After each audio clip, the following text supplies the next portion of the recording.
Letra B, as características distintivas da igreja. Existem igrejas verdadeiras e falsas igrejas. Então, no último vídeo falei sobre isso.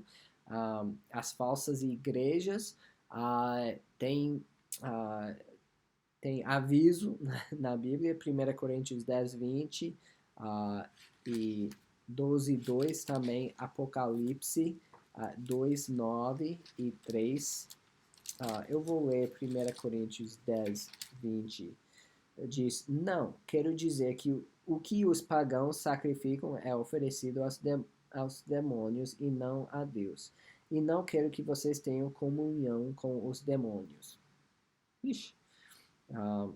Então, pode ter, segundo Calvin e Luther, uma igreja verdadeira prega o evangelho e pratica os sacramentos.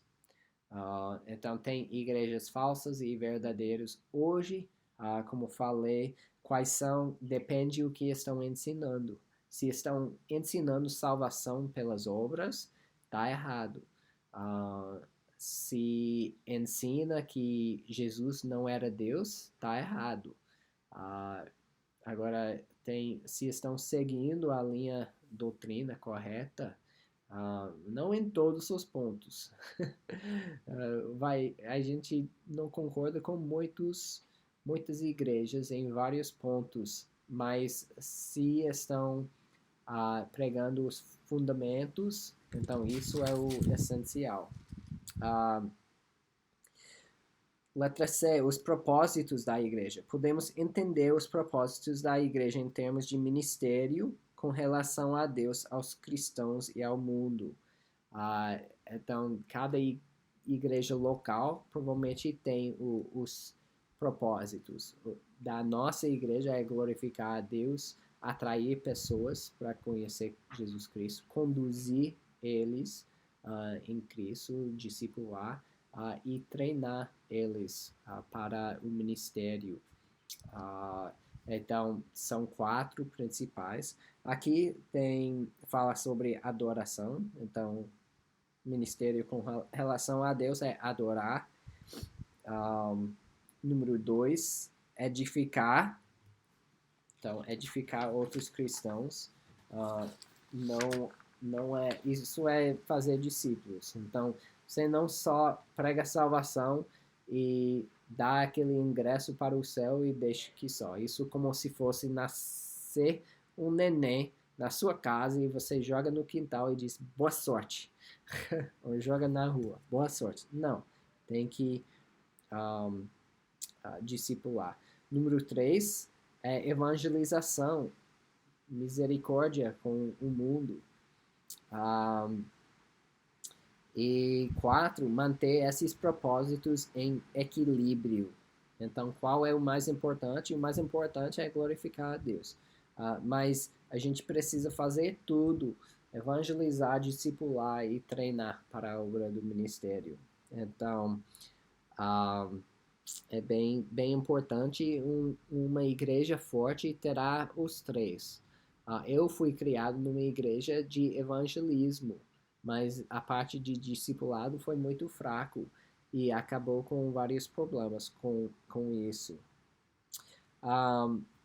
Vamos mudar para a pureza e unidade ou união da igreja. Igrejas mais puras e menos puras. Quando olhamos para Filipenses ou para 1 Tessalonicenses, achamos prova da grande alegria de Paulo com essas igrejas e a relativa falta de problemas doutrinários importantes e de problemas morais. Porém, você pode olhar para outras cartas. Coríntios, Galácia tinha problemas. Então, uma igreja pode ser mais saudável e menos saudável, mais pura e menos pura. Então, definições de pureza e união. A pureza da igreja é o seu grau de isenção de doutrina e de conduta errôneas. e o seu grau de conformidade com a vontade de Deus revelada à igreja. Então, não é que você faz testes e tudo isso, mas eu acredito que pregando a palavra e o povo recebendo a palavra faz muita diferença. Se quiser começar com uma coisa, seria isso. Pregar a palavra, pregar a Bíblia. Os pastores devem ver no povo também quais os problemas que devem falar.